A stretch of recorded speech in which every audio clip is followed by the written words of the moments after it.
선조실록 90권 선조 30년 7월 29일 뭐 두 번째 기사 1597년 명만역 25년 비변사 가래기래 홍문관 교리 임몽정은 선유 어사의 칭호를 주어 보냈는데 한산도는 이제 괴산되어 갈 수 없으나 전폐된 내용에 대하여 상세히 그 실상을 알아보고 전선의 원수는 몇 척이고 패몰된 것은 몇 척이고 군줄 중에 사망한 자는 몇 명, 도피하여 살아남은 자는 몇 명이나 되는지를 일일이 조사하여 그 중에 생존자가 있으면 위로하고 진정시킨 다음 그들을 불러 모으도록 하고 사망한 자는 휴일전을 거행하며 장졸 중에서 특별히 역전하다가 죽은 자는 사유를 갖추어 계문할 것을 일러 보냄이 어떠하겠습니까? 하니 상이 아랫대로 하라고 하였다. 선조실록 90권 선조 30년 7월 29일 모 세 번째 기사 윤경립을 시강원 보득으로 이지완을 예문관 봉교로 삼았다. 선조실록 91권 선조 30년 8월 1일 기미 첫 번째 기사 상이 정릉동 행궁에 있었다. 선조실록 91권 선조 30년 8월 1일 기미 두 번째 기사 왕세자가 문안하다. 선조실록 91권 선조 30년 8월 1일 기미 세 번째 기사 사관은 이 관직을 도피하는 무반 당상관의 징계 등을 건의하다. 사관은 이 아래기를 이와 같이 국가가 위급한 때에는 여러 가지 중요한 군무를 날마다 묘당의 제신들과 직접 대면하여 강론하셔야 하는데 요즘 중국 장수를 접대하느라 인견하는 기회가 매우 드무시니 아랫사람들의 심정은 매우 답답하기만 합니다. 지금부터는 자주 신하들을 불러서 직접 면대하여 모든 계책을 자문하심으로써 오늘날의 어려운 상황을 구제하도록 하소서. 무반 당상관 중에는 수령을 지내기도 하고 변장을 지내기도 하여 국가로부터 두터운 은혜를 입은 자가 많습니다. 이처럼 어려운 때를 당해서는 각자 분주의 힘을 다해 은혜에 보답하기를 겨를이 없이 해야 할 텐데 병이 있다고 핑계를 대고 향국으로 물러나고 국가의 위급함은 염두에 두지 않고 편안히 누워서 세월만 보내는가 하면 심지어는 관직에 제수된 뒤에도 문득 도피하려는 생각을 하니 오랫동안 임지에 부임하지 않으면서 도리어 치거나 파직을 당하는 것으로 자기들의 계책에 들어맞았다고 여기기까지 합니다. 이는 인신으로서의 의리가 전혀 없는 것으로 매우 놀라운 일입니다. 그 중에 모두가 알고 있는 늙고 병든 자를 제외하고는 헌부로 하여금 일일이 적발하여 중률로 다스림으로써 신하의 불충한 죄를 바로서서 영광은 본디 물자도 많고 땅도 넓어서 다스리기 어려운 고을로 일컬어져 왔는데 변경이 위급한 요즘에는 그것을 방수하는 책임이 더욱 막중하니 평범한 사람에게 위임할 수 없습니다. 새로 부임한 군수 박진종은 번거로운 업무를 처리하고 적을 방어할 만한 재질이 없으니 제차를 명하시고 문무관을 막론하고 강명하고 건실한 사람을 각별히 선발하여 보내소서. 주사가 한번 패한 후로 남쪽 지방이 위급해졌으니 연의 수령은 무인으로 신중히 가려 보내야 할 터인데 전조에서 주의할 때 매번 인재가 없다고 우려하고 있습니다. 지금 내지의 무반 출신 수령들 중에 치민을 잘 한다는 소문을 별로 들리지 않고 필요할 계책만 강구하고 있으니 여론이 매우 미편하게 여기고 있습니다. 강원도 근업의 수령으로서 용력이 남보다 뛰어나 적을 방어할 능력이 있는 자를 해조로 하여금 일일이 가려 뽑도록 하여 남쪽 지방의 방어할 곳으로 보내도록 하소서. 그리고 담양은 적을 대적할 수 있는 요중지이니 방비할 일이 하루가 급합니다. 신임부사 김낙은 몸에 질병이 있어 부임할 기약이 없으니 해조로 하여금 속히 조처하도록 하소서 하니 상이 이르기를 밤새도록 서로 대면한다고 해서 무슨 도움이 되겠는가? 그렇지만 아랜대로 하겠다. 강원도 수령을 추출하여 교체하자는 것은 매우 잘못된 계책이다. 나머지는 아랜대로 하라 하였다. 선조실록 91권 선조 30년 8월 2일 경신 첫 번째 기사 사은부가 아뢰기를 황주 판관 이 집은 전일 찰방이 되었을 때 거리낌 없이 탐욕을 부려 역졸들로 하여금 안정된 생활을 영위할 수 없도록 하였으니 오늘날 노방의 탕진된 고을에 부임을 시킬 수 없습니다. 파직을 명하시고 각별히 가리어 차임하소서. 본부는 다른 사원은 비교가 안 될 만큼 추구하고 입게 하는 공사가 많으므로 매일 소요되는 짐을 만도 수십 여장을 밑돌지 않았는데 호주에서는 비변사의 공무를 백미로 바치도록 한 공사로 인하여 본부에서 소요되는 짐을 역시 전감했으니 이는 말도 안 되는 처사입니다. 회사로 하여금 전과 같이 지급하게 하소서 하니 상이 아랜대로 하라고 하였다. 선조실록 91권 선조 30년 8월 2일 경신 두 번째 기사 이상일을 홍문관 은교로 윤의립을 부수찬으로 장만을 사헌부 지평으로 500명을 성균관 전적으로 삼았다. 선조실록 91권 선조 30년 8월 3일 신유 첫 번째 기사 사관은 이 아래기를 부사직 조욱은 마도독의 접반사의 종사관으로서 접대도감 낭청도 겸하고 있으니 매일 동정을 살피면서 잠시라도 자리를 이탈해서는 안 되는데 신병을 칭탁하고 무단히 시골로 내려갔으니 지극히 놀랍습니다. 파직을 명하소서 하니 상이 아랜대로 하라고 하였다. 선조실록 91권 선조 30년 8월 3일 신유 두 번째 기사 병조판서 이항복이 신병으로 차자를 오려 면직을 청하니 상이 조리하면서 공무를 수행하라고 하였다. 선조실록 91권 선조 30년 8월 4일 임술 첫 번째 기사 왕세자가 문안하다. 선조실록 91권 선조 30년 8월 4일 임술 두 번째 기사 상이 파유격의 거처에 거동하 이름은 파귀이다. 접견 리해를 행하였다. 선조실록 91권 선조 30년 8월 4일 음술 세 번째 기사 사관은 이 아래기를 오늘 모화관에 거동하실 때 가 동리에 등이 예모관으로서 서로 잇따라 병을 칭탁하여 태연히 물러나 있으면서 인의로 하여금 대행하게까지 하였으니 지극히 놀랍습니다. 모두 파직을 명하소서. 영건 만호 송경씨는 본디 간사하고 범람한 자로서 이서 출신입니다. 전에 훈련주부로 있다가 제멋대로 시골로 내려갔는데 본직에 제수되고서 아직도 부임하지 않고 있습니다. 이와 같은 사람에게 관방의 중지를 맡길 수 없으니 파직을 명하소서 하니 상이 아랜대로 하라고 하였다.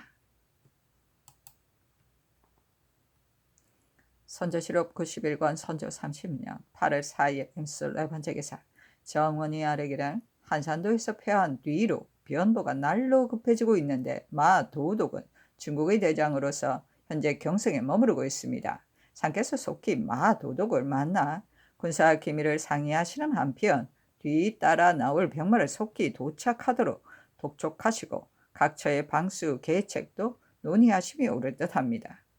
내일 보자고 하는 것이 타당할 듯합니다. 하니 상이 이르기를 어떻게 감당할 수 있겠는가? 혹 가서 본다 하더라도 모레쯤 만나는 것이 좋겠다. 오 경력과 만 도사도 적게 내야 할 터이니 살펴서 하라 하였다.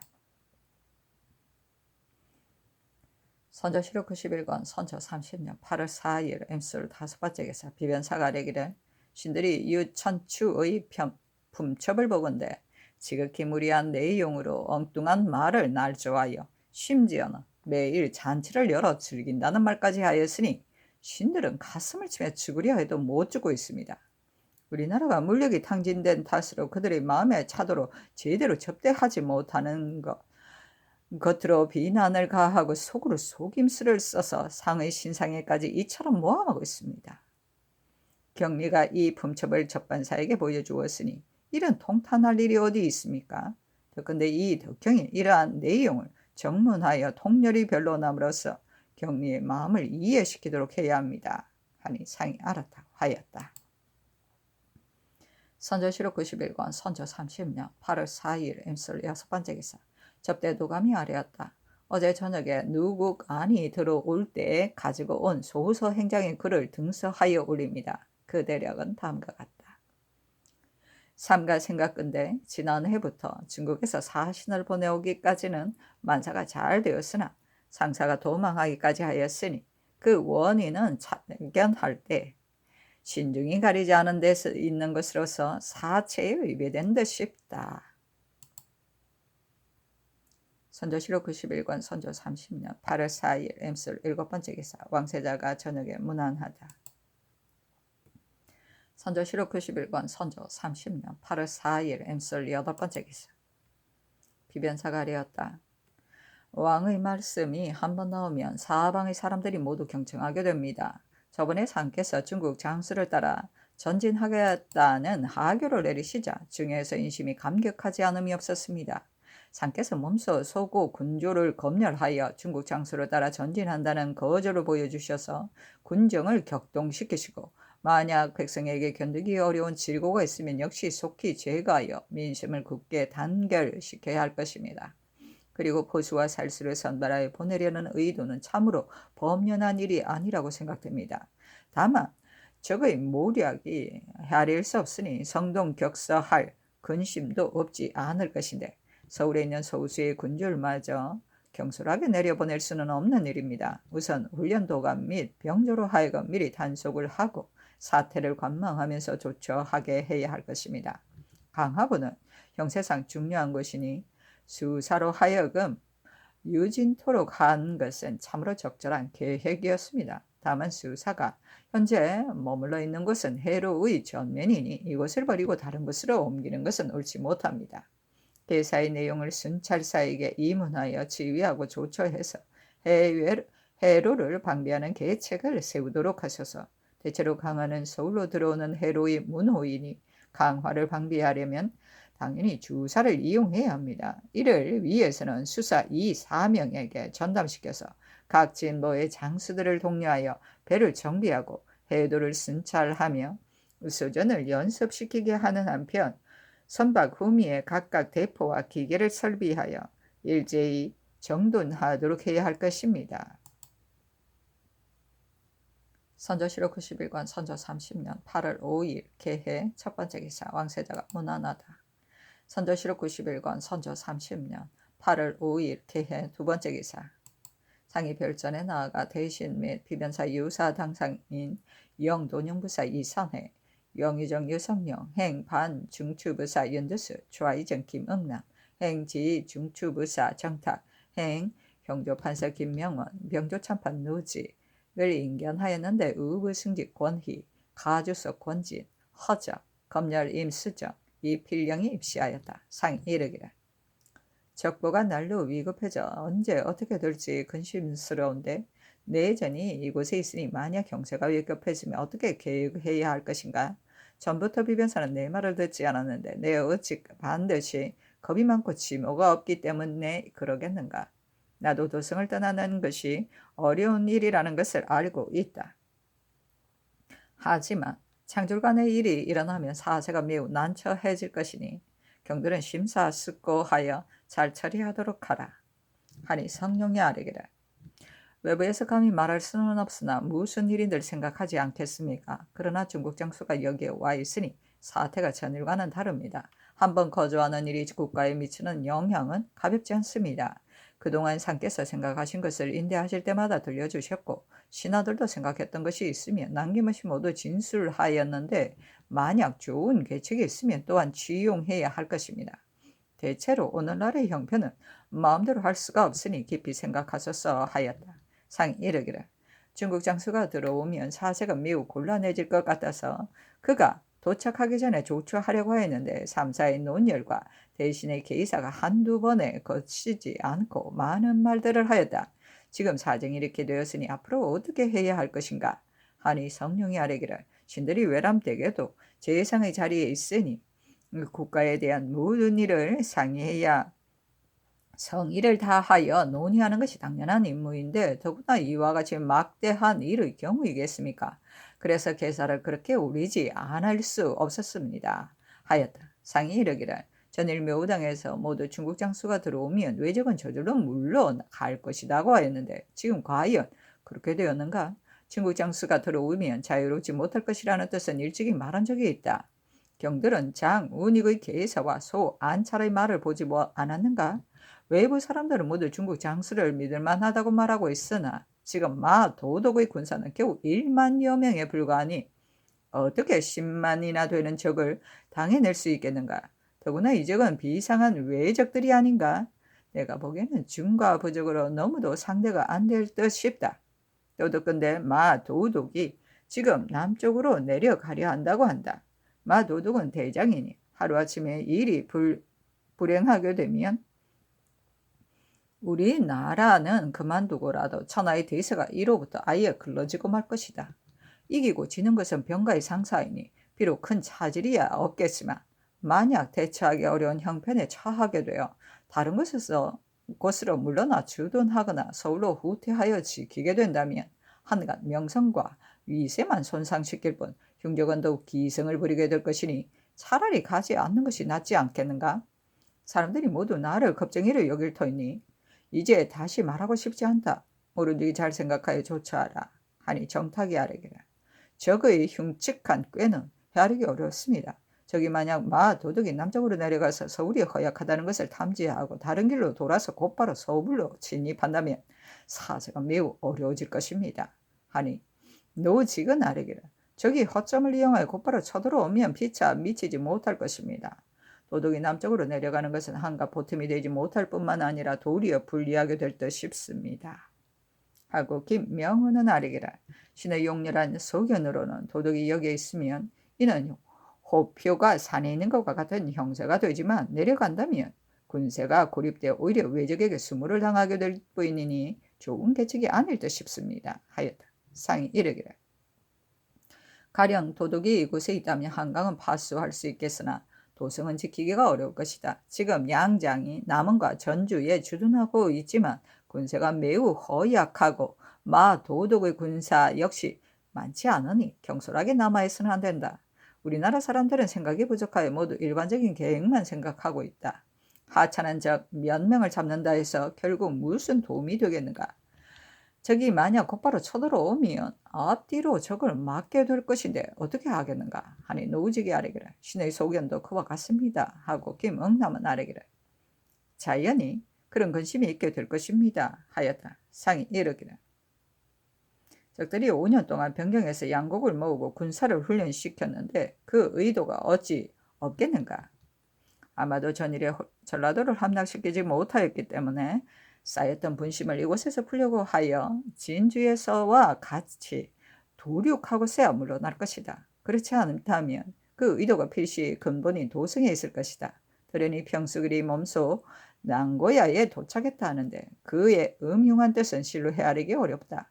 임진년 초기에 내가 외적은 마치 금나라 태조가 요주를 공격할 일과 같이 서울을 공격할 것이다 하였는데 조정의 신하들은 대부분 그렇지 않다고들 하여 결국 내가 경박한 말을 하였다는 얘기를 듣고 말았지만 오늘날 과연 어떠한가 하니 유성룡이 아래기래.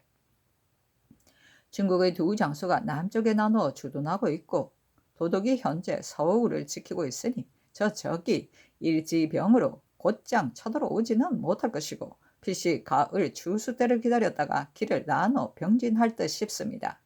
그러나 어찌 전라도만 염려두겠습니까? 지금 수로에는 보장이 될 만한 곳이 하나도 없으니 매우 근심스럽습니다. 하자 상이 이르기라. 그 말이 참으로 옳다 하였다. 성룡이 아뢰기라. 저기 만약 양후를 점령한다면 닥치는 대로 방어하고 약탈할 것인데 만약 두어 달이 지나 한강이 열게 되면 천연적인 요새지도 믿을 바가 못 됩니다. 자다가도 생각하면 가슴이 철렁합니다. 오늘날의 대책으로는 그래도 강탄을 굳게 지키는 것뿐인데 중국 장수의 부물은 단지 궁성을 수축하는 데만 급급하니 그 의도가 무엇인지 알 수가 없습니다. 하자 상 이르기라. 궁성을 수축하는 의도가 무엇인지 경의 생각을 말해보라 하니 성령이 아뢰기라. 성 안에 초가를 지어 백관과 백성들로 하여금 들어가 거처하게 하고 중국 장수들은 외성을 지키려고 합니다. 그러나 성 밖은 삼면이 모두 높은 산으로 둘러싸여 있으니 적이 일단 점거하여 식량 조달과 군사 원조를 모두 끊어버리면 새장 속에 갇힌 새처럼 될 것입니다. 안철은 외성을 설거하고 내성을 수축해야 한다고 했는데 그는 기어코 성을 수축하고야 말 의도입니다. 그런데 도독은 지척만을 수축한다고 하니 이는 인심을 진정시키려는 데 지나지 않을 뿐입니다. 한강에 얼음이 얼기까지는 두어 달 밖에 남지 않았는데 전형적인 요새를 읽고 나면 다시는 손쓸 곳이 없고 앞으로 중국군이 때를 맞추어 일제히 와주기만을 바랄 뿐입니다. 하였다. 노직이 아래기를 상류의 형세는 얼음이 얼지 않더라도 우려되는 곳이 많습니다. 중주의 이상은 얕은 여울이 매우 많아 물이 줄어들 경우 도보로도 건널 수 있습니다. 하였다. 상이 이르기를 도둑이 적을 물리친다면 다행한 일이지만 혹시라도 불행하게 되면 여지없이 피하고 말 것이다. 승첩을 거둔다 하더라도 어떻게 금년 안에 외적을 모두 멸망시킬 수 있겠는가?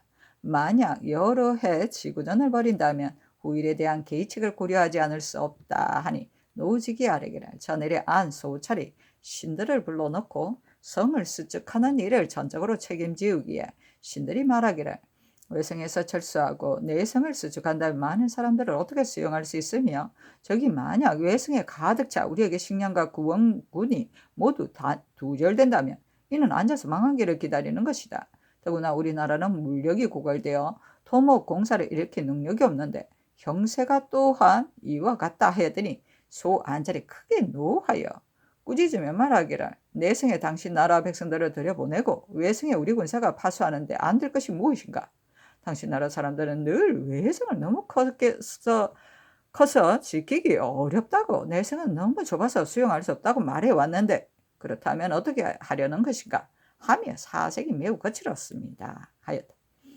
상이 이르기를 소 안철이 무슨 일로 왔다든가 하니 김명은이 아뢰기를 직지 안에도 없었으니 그가 온 까닭을 알 수 없습니다. 하고 노직은 아뢰기를 군사를 감독하러 왔다고 했습니다. 하였다. 상이 이르기를 외성을 지킬 수 없다는 것도 의아스럽거니와 내성을 수축한다는 말은 더욱 그 뜻을 헤아릴 수 없다. 사면이 모두 높은 산이니 적이 만약 둔거한다면 이는 곧 멸망을 자초하는 것이다. 하니 성룡이 아뢰기를 이는 안찰이 이렇게 해서 책임을 모멸하라는 것일 듯합니다. 하였다.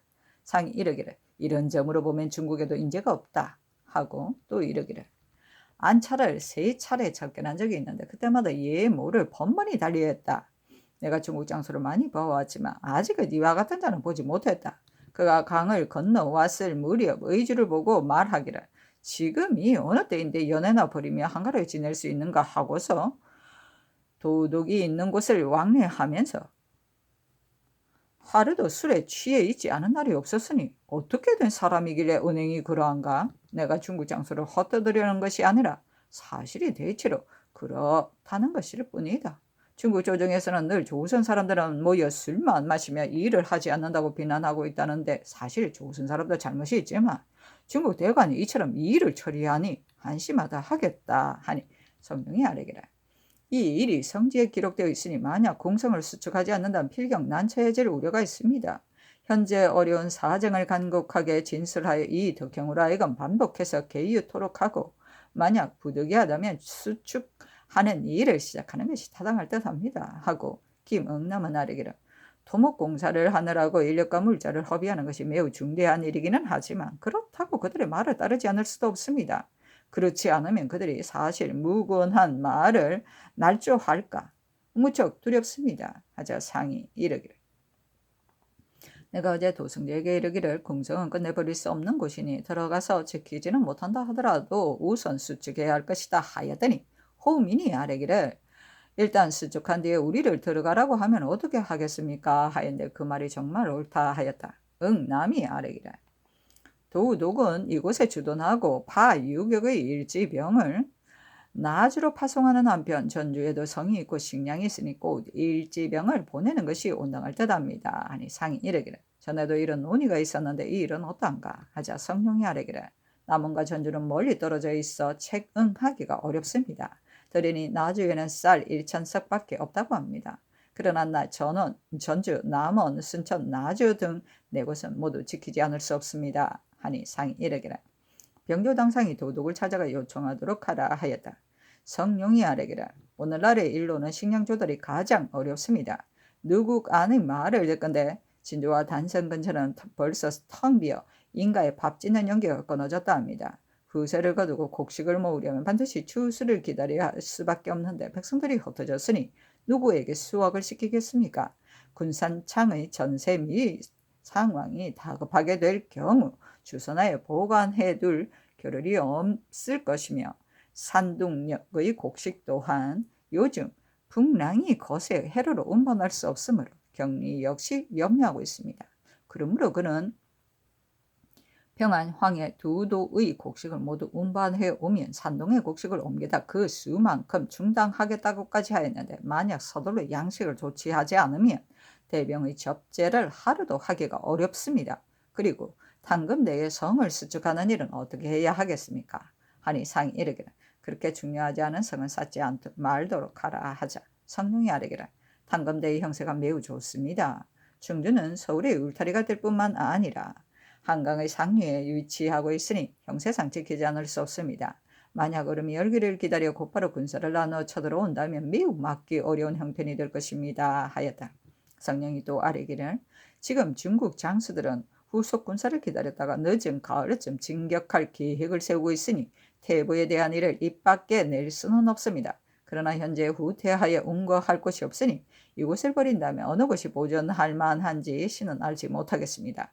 동서의 방호장들이 모두 군사가 없어 겨우 5명을 거느리고 있을 뿐이므로 적병이 날로 다가오는 상황에도 정탐도 못하고 있다 하니 참으로 한심스러운 일입니다. 하고 응남은 아뢰기를 별도로 외방의 무사라도 모집하여 위급한 상황에 대처하게 해야 합니다. 하니 상이 웃으면서 이르기를 일이 다급해지면 상의할 틈이 없을 테니 각자 생각한 바를 말하라 하자. 성령이 아뢰기를 대체로 오늘날의 이런 중국 장수가 이곳에 있기 때문에 임의로 할 수 없으니 사태를 다시 관망하여 조치해야지 경솔하게 처리해서는 안 됩니다. 적의 수가 더 늘어나면 어떻게 해볼 도리가 없으니 서둘러 발동하지 않을 경우 앞으로의 일은 필시 차마 말 못할 형세가 될 것입니다. 하고 정탁은 아뢰기를 상중하 세 가지에 대해 모두 적절한 방책이 없는데 한번 거주하는 사이에 국가의 흥망과 관계되는 것이 적지 않으니 염려하지 않을 수 없습니다. 상이 이르기를 사태가 급하게 되면 마치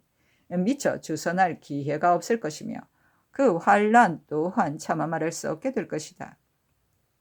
대개 외적이 문정에 있으면서 조소로 틈을 엿보고 있는 한 도성은 바로 군중인데 내전을 성 안으로 들어오게 함으로써 끝내 난차게 만들었으니 이는 어떻게 된 일인가? 이런 식으로 일을 요리한다면 앞으로 무슨 일을 해낼 것인가 하였다.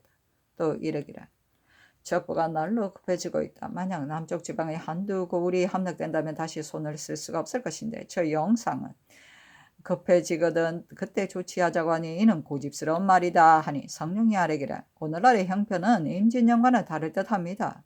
임진년에는 적이 동파에 이르고 나서야 서흥부사 남이가 비로소 군사 100여인을 거느리고 내전을 받으러 호위하고 갔지만 지금은 필시 이와 같지는 않을 것입니다. 하였다.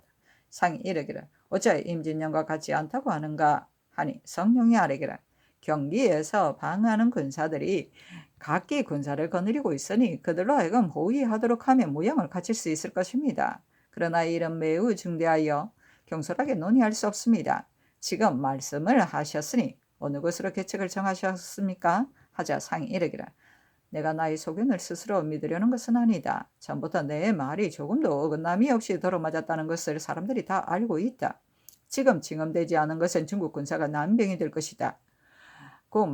한 말뿐인데 사태가 위급해지면 중국 병사로 인한 환란이 차마 말할 수 없게 될 것이다. 전일 내전이 해주에 있을 때 외적이 서울에 주둔하고 있었으므로 서서히 사태를 관명하여 모셔오자고 하였으나 대신이 계사를 올리고 삼사가 자자를 올려 기어코 서울로 돌아오게 한 뒤에야 그만두었다. 이 때문에 오늘날 같은 낭패를 당하게 되었으니 이 또한 내 말이 적중된 셈이다. 그리고 강제로 주사를 부산 전령도의 외양으로 내보내 패망케 한 것은 무슨 까닭인가? 내가 말은 하지 않았으나 늘 조심하지 않으면 안 된다는 교서를 내렸다. 지금 중국 장수와 장수가 남원과 전주 두 곳에 분주하고 있지만 적이 10만 군을 동원하여 공격해 온다면 수천 군사로 감당해낼 수가 있겠는가? 남쪽의 산세가 이 지경에 이른다면 서울에 있는 중국 병사인들 어떻게 믿을 수 있겠으며 난병이 되지 않는다고 어떻게 장담할 수 있겠는가? 천하의 형세라 나날이 달라지는 법이니 일률적으로 고집하여 말할 수는 없다. 적세의 중과를 멀리서 헤아릴 수는 없으나 만약 중과 부적으로 양진 두 장수가 군사를 철수하여 돌아온다면 중국 군사도 믿을 수 없음이 분명하다. 내가 물러가 피하려는 것이 아니다. 묘사와 삼궁을 어떻게 모셔야 한단 말인가? 나는 중국 장수를 따라야 가야 하겠지만 내전은 이피하지 않을 수 없다. 늘 염려하는 것은 하룻밤 사이 무슨 일이 벌어질지 알 수가 없기 때문이다. 전방에 믿을 만한 장수가 한 명도 없으니 이러한 때에 만약 선처하지 않았다가 사태가 위급해진 뒤에 후회한들 무슨 소용이 있겠는가 하였다. 권위가 아뢰기를 지금은 중국 장수가 와 있으니 임진년과는 형편이 다릅니다. 하니 상이 이르기를 일이 난처하다는 것은 내가 이미 말하였다 하였고 또 이르기를 마음대로 되지 않는다는 말은 전에도 하였다. 내가 평일에 보살피던 백성이라도 일이 위급해지면 소란이 없을 것이라고 단정할 수 없는데 하물며 다수가 달자인 중국 군사이겠는가? 달자는 견양과 같은데 난병이 안 된다고 어떻게 보장하겠는가? 이런 곡절은 전혀 생각지 않고 한 가지 인심이 동요된다고만 말하고 있으니 또한 이해할 수 없는 일이다. 우리나라 사람은 마음속에 생각한 바가 있어도 의례 남의 말하기를 꺼려서 감히 하지 않아 마치 속담에 남의 실수에 빠진다고 하는 것과 같으나 참으로 괴이한 일이다. 그러나 이는 인정이 그렇다는 것이지 입시한 사람을 두고 하는 말은 아니다. 그리고 묘사는 처리하기 더욱 어려우나 옛날 사람 중에는 묘사를 군중에서 모신 자도 있었다. 한 고조가 동분서주 전쟁을 치르면서도 소화로 하여금 관중에서 사직을 지키게 하였다. 바로 그것이다. 후일 외적을 토벌한 후에 묘사를 건립한들 무슨 잘못이 되겠는가? 오늘날 도성은 실로 군중인 셈인데 상하가 모두 군복을 입고 계엄할 때는 어찌 처변할 도리가 방도가 없겠는가 하니 남이 아뢰기를 신이 이 원익과 함께 전년에 인대했을 때 상이 하교하시기를 가등청정이 바다를 건너오면 서울을 지키기 어려우니 내전을 이어해야 한다고 하셨습니다만 지금은 그렇지 않습니다. 중국 장수가 성에 가득하니 서서히 사태를 관망하며 신중하게 처리하는 것이 옳을 것입니다. 하였다. 상이 이르기를 비변사는 부질없이 법언을 논하는 것만 좋아하지 말고 진실된 계책을 다시 생각해보라 하니 성룡이 아뢰기를 다시 사태를 보아가면서 도독에게 조용히 의논하여 처리하는 것이 옳을 것입니다. 하자 상이 이르기를 그렇다면 논의만 하고 말 것인가? 우리나라의 논의는 대부분 좋지만 어찌 논의만 가지고 적을 물리쳐 대사를 이룰 수 있겠는가 하였다.